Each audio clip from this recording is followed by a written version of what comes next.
137 metros de comprimento, 23 metros de largura, 3 andares completos. Essas foram as dimensões que Deus entregou a Noé, diretas, claras e sobrenaturalmente específicas. A ordem divina não deixava espaço para dúvidas. Faze para ti uma arca. E diante dessa voz, começava uma das maiores obras já realizadas por mãos humanas. A Bíblia revela o tamanho da arca, o material e o propósito. Mas para transformar essa ordem em madeira, vigas e estrutura, Noé precisou enfrentar desafios gigantescos. Desafios que o texto não detalha, mas que qualquer construtor da época entenderia. E tudo começa pelo que muitos ignoram: o terreno. Uma estrutura com 137 metros de comprimento não pode ser erguida em qualquer lugar. Ela exige espaço amplo, firme, estável, longe de encostas perigosas e perto das florestas de cipreste que serviriam como matéria-prima. Então, imagine Noé caminhando pelo terreno, analisando o solo, observando a firmeza da terra, a proximidade das árvores, a acessibilidade. Sem máquinas, sem engenheiros, sem mapas. Apenas discernimento, sabedoria prática e fé. E quando encontrou o local ideal, iniciou a primeira etapa. E ela não tinha nada de gloriosa. Remover grandes pedras, arrancar raízes profundas, nivelar cada metro, compactar o solo para suportar toneladas de madeira. Tudo com ferramentas simples, mas com uma determinação movida pela palavra. Mas havia algo que tornava o trabalho ainda mais desafiador no mundo pré-diluviano: a umidade constante que subia da terra. A Bíblia explica que uma neblina subia da terra e regava toda a superfície do solo. Gênesis 2, 6. Isso significa que o solo era frequentemente úmido por natureza. E solo úmido pode virar lama. Ferramentas afundam. Madeira absorve umidade. O terreno fica vulnerável. Então Noé provavelmente precisou cavar pequenos canais ao redor do canteiro, criando desvios simples para que a água natural do solo não encharcasse a área de trabalho. Não era chuva caindo do céu. Era a própria terra liberando umidade. Enquanto ele fazia isso, pessoas passavam observando. Alguns riam, outros sussurravam. Que sentido faz preparar um terreno gigantesco assim? Mas Noé não respondia. Porque ele não construía olhando para a lógica humana. Ele construía olhando para a instrução divina. E quando finalmente o terreno ficou firme, plano e seco o suficiente, um novo desafio se ergueu diante dele. A coleta de madeira para uma estrutura colossal. A Bíblia diz: faze a arca de madeira de cipreste. E ciprestes não eram troncos pequenos. Eram árvores enormes, resistentes, pesadas, ideais para uma obra daquela magnitude. Derrubar uma árvore dessas com ferramentas rudimentares? Só com força, paciência e persistência. Derrubar centenas? Era um processo que exigia disciplina diária. Golpe após golpe, tronco após tronco, Noé e seus filhos trabalhavam até que o estrondo da árvore caindo ecoasse pela floresta. Mas o serviço não terminava ali. Mover um tronco gigante até o canteiro exigia técnica. Sem rodas, sem animais suficientes, sem máquinas. A solução era a mesma usada por povos antigos: rolos de madeira. Troncos menores eram colocados sob o tronco maior. Com cordas e alavancas, eles puxavam lentamente, movendo toneladas de madeira alguns metros por vez. Quando o tronco avançava, os rolos de trás eram recolocados na frente. Lento, cansativo, arriscado. Mas cada tronco transportado era um passo a mais na construção daquilo que Deus ordenara. E Noé continuava: porque quem recebeu uma instrução de Deus não trabalha pelo que vê, trabalha pelo que crê. E enquanto tudo isso acontecia, os moradores ao redor viam aquela movimentação incomum. homens transportando troncos enormes em direção a um terreno gigantesco. Era natural que muitos zombassem, que outros duvidassem. Mas nada disso detinha Noé, porque ele não trabalhava motivado pelos olhos humanos, e sim pela instrução que vinha de Deus. Conforme a madeira se acumulava no terreno, chegava a hora de iniciar a parte mais complexa de toda a obra. Não apenas cortar e transportar, mas erguer uma estrutura colossal que precisaria se manter firme durante a maior tempestade da história da humanidade. Para que a arca se mantivesse firme, reta e resistente, Noé precisaria começar pela base, pela espinha dorsal de toda a embarcação, a quilha. A Bíblia não descreve o processo, mas qualquer construtor antigo entenderia que uma obra desse tamanho exigia uma viga central extremamente longa e robusta, capaz de suportar todo o peso do casco, dos 3 andares e das toneladas de carga que viriam depois. Mas havia um detalhe impossível de ignorar. Nenhuma árvore, por maior que fosse, chegaria a 137 metros de comprimento. Isso significa que Noé precisou unir várias vigas gigantes, tronco após tronco, criando uma linha contínua, reta e sólida. Uma tarefa que exigia técnica, precisão e paciência. Essas vigas eram cortadas e ajustadas com encaixes de madeira, algo conhecido desde as civilizações mais antigas, sistemas de macho e fêmea, que, quando bem feitos, se tornavam tão firmes quanto estruturas inteiras. E para travar esses encaixes, estacas e cavilhas de madeira dura eram inseridas, criando pontos de união resistentes o suficiente para segurar tudo em tempestades violentas. Quando a quilha ficou pronta, surgiu diante de Noé um momento impressionante: a necessidade de erguer as costelas da arca. As costelas eram vigas arqueadas que subiam das laterais e davam forma ao casco. As costelas precisavam ser encaixadas de forma precisa. Portanto, Noé e seus filhos fizeram o que os construtores antigos dominavam muito bem. Criaram encaixes sob medida, cuidadosamente talhados, que permitiam que as vigas se inclinassem e se arqueassem naturalmente ao serem fixadas na quilha. E conforme essas costelas iam se erguendo ao lado da quilha, a forma da arca começava, enfim, a surgir diante dos olhos. Agora imagine a cena. Vigas enormes, pesadas, sendo levantadas por alavancas, cordas grossas e pura força humana. Noé e seus filhos puxando, ajustando, corrigindo ângulos, observando cada centímetro. Porque se uma costela ficasse inclinada demais, toda a estrutura perderia equilíbrio. Por isso, provavelmente, usavam cordas esticadas de ponta a ponta como linhas de orientação. Usavam pedras como prumos para garantir verticalidade. E repetiam o processo dezenas de vezes. Quando o esqueleto da arca começou a tomar forma, a vista devia ser impressionante. Uma gigantesca estrutura de madeira surgindo onde nunca existira mar.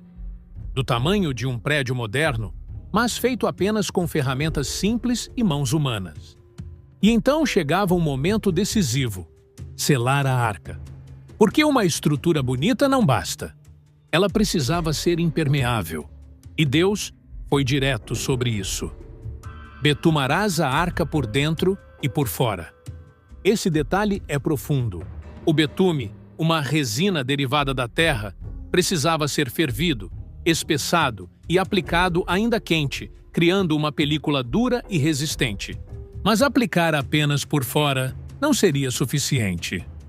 A madeira, com o tempo, absorve umidade, e qualquer infiltração poderia destruir tudo.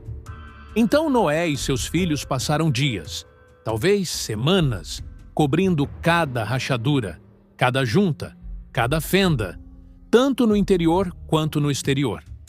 Cada camada precisava secar antes de receber outra, e qualquer falha poderia comprometer todo o projeto. No final, quando a última parte foi selada e endurecida, a arca já não era apenas uma estrutura de madeira, era um abrigo hermético, projetado para enfrentar algo que jamais havia acontecido antes na história da humanidade. E o próximo passo seria tão importante quanto a estrutura externa: organizar o interior para abrigar criaturas vivas. A Bíblia revela um detalhe fundamental: farás compartimentos na arca. O termo hebraico usado, kinnim, significa literalmente ninhos, células, divisões pequenas.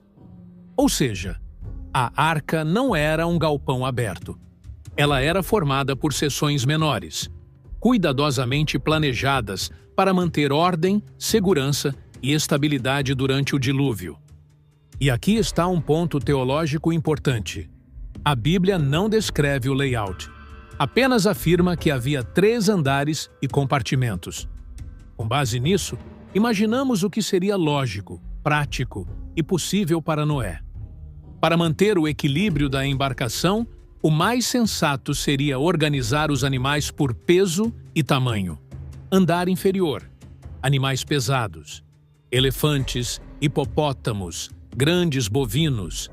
Isso manteria o centro de gravidade baixo, evitando oscilações perigosas. Andar intermediário, animais de porte médio, leões, ursos, cervos, animais domésticos de maior porte. Andar superior, aves e animais menores, mais leves, menos impacto no equilíbrio e mais próximos da ventilação. Essa divisão não contradiz a Bíblia e é totalmente coerente com uma estrutura tão grande. Os compartimentos eram essenciais. Sem eles, predadores poderiam atacar presas. Animais poderiam se ferir. Haveria caos total no interior. Doenças se espalhariam rapidamente. Então, Noé provavelmente construiu paredes internas simples, mas fortes o suficiente para manter cada espécie em seu espaço. Essas paredes precisavam ser bem encaixadas, sem comprometer a integridade do casco, lembrando que cada pedaço de madeira adicionava peso e precisava ser planejado. Ventilação. A Bíblia menciona: farás uma abertura de um côvado por cima. Isso indica uma espécie de janela longa, contínua, abaixo da cobertura. Mas para ventilar 3 andares inteiros, provavelmente Noé fez. Pequenas aberturas laterais protegidas, saliências externas que impediam a entrada de água, corredores internos para a circulação de ar, tudo dentro da lógica do ambiente pré-diluviano. Sem ventilação adequada, os gases produzidos pelos animais seriam mortais. Armazenamento de alimento. 1 ano de alimento para todas as criaturas significava uma quantidade enorme de suprimentos. A Bíblia diz: levarás contigo alimento para ti e para eles. Isso incluía feno, grãos, frutos secos, raízes, água armazenada em jarros e recipientes. Por isso, áreas inteiras do interior da arca precisavam ser dedicadas somente a alimentos, estocadas de forma organizada e protegidas da umidade. A arca era mais do que um navio, era uma cidade flutuante, com logística completa. Descarte dos dejetos, possibilidades plausíveis, pisos levemente inclinados, canais simples de drenagem, aberturas laterais pequenas, apenas para escoar líquidos. E quando cada espaço, cada divisão, cada corredor ficou pronto, Noé percebeu que a obra estava chegando ao ponto mais crítico de todos: a porta. Uma abertura gigantesca, grande o suficiente para permitir a entrada de animais de todos os portes, e ao mesmo tempo forte o suficiente para não comprometer toda a estrutura. A porta seria o ponto mais vulnerável da arca, e também o ponto mais simbólico, porque a Bíblia diz algo extraordinário. O Senhor fechou a porta. O homem construiu, mas Deus selou. Entre todos os elementos da arca, nenhum chamava mais atenção do que a porta. A Bíblia menciona claramente: e pôr-lhe-ás uma porta ao lado. Gênesis 6,16. Para evitar que a enorme abertura comprometesse a estrutura, Noé provavelmente instalou vigas grossas em volta da moldura, travamentos diagonais, encaixes fortes e profundos, madeira de alta resistência nas bordas. Tudo para garantir que a porta não se tornasse um ponto de colapso. E lembre-se, Noé não tinha metal suficiente para criar dobradiças enormes como as modernas. Então, o sistema mais plausível seria um pivô vertical, um grande eixo de madeira reforçada no lado da porta, permitindo que ela girasse com força, mas com funcionamento estável. Aqui está um ponto teológico precioso. A Bíblia diz: "E o Senhor fechou a porta." Gênesis 7,16. Ou seja, Noé construiu, Deus selou. Antes que os animais chegassem, Noé certamente andou pelo interior da arca, testando vigas, verificando se o betume endureceu por completo, checando rachaduras, reforçando costelas, avaliando o peso das provisões já carregadas, ouvindo os sons da madeira comprimida. Em grandes estruturas de madeira, ela fala, range, estala, se acomoda. E Noé, com experiência adquirida ao longo dos anos de construção, saberia identificar se algo estava errado. E então, algo sobrenatural aconteceu. A Bíblia é explícita. Os animais vieram até Noé. Eles não foram capturados, não foram conduzidos à força, não chegaram aleatoriamente. Eles vieram. Parecia um movimento orquestrado, como se uma mão invisível estivesse guiando cada espécie. Imagine a cena: pares de animais surgindo entre árvores, aves pousando perto da entrada, criaturas selvagens caminhando tranquilamente ao lado de presas, répteis rastejando na direção exata, filhotes seguindo instintos que não aprenderam, e cada um se posicionando em ordem, sem caos, sem confusão, sem ataques. Era o selo de que aquilo não era apenas um projeto humano. Era um ato divino acontecendo diante dos olhos da família de Noé. Quando todos entraram, animais, aves, répteis, Noé, sua esposa, seus 3 filhos e suas noras entraram também. 8 pessoas. E então, a obra estava concluída. A fé tinha sido obedecida. E agora começava a parte mais desafiadora. Como Noé e sua família sobreviveram dentro da arca durante os dias do dilúvio? Com a porta fechada pela própria mão de Deus, um silêncio diferente tomou conta da arca. Do lado de fora, o mundo seguia como se nada tivesse acontecido. Do lado de dentro, tudo estava pronto. Animais acomodados, compartimentos organizados, alimento estocado, a estrutura selada e firme. Era o início de algo que jamais havia acontecido na história da humanidade. A Bíblia descreve esse momento com palavras solenes. No ano 600 da vida de Noé, romperam-se todas as fontes do grande abismo e abriram-se as comportas dos céus. Gênesis 7:11. Isso indica águas subterrâneas explodindo para a superfície, pressões internas liberadas, gigantescos volumes de água jorrando com força, terremotos e rupturas profundas sob a terra. A família de Noé sentiu a arca estremecer, não pela água de cima, mas pelo movimento violento da terra abaixo. Depois, algo ainda mais extraordinário aconteceu. Abriram-se as comportas dos céus. Era a primeira chuva da história. E não uma chuva comum. Gotas grossas, volume crescente, barulho ensurdecedor sobre a madeira, trovões ecoando, clarões rasgando o céu. A arca, até então imóvel, começou a sentir o toque das primeiras águas se acumulando ao redor. Imagine os vizinhos que riram de Noé, os que chamaram a arca de loucura.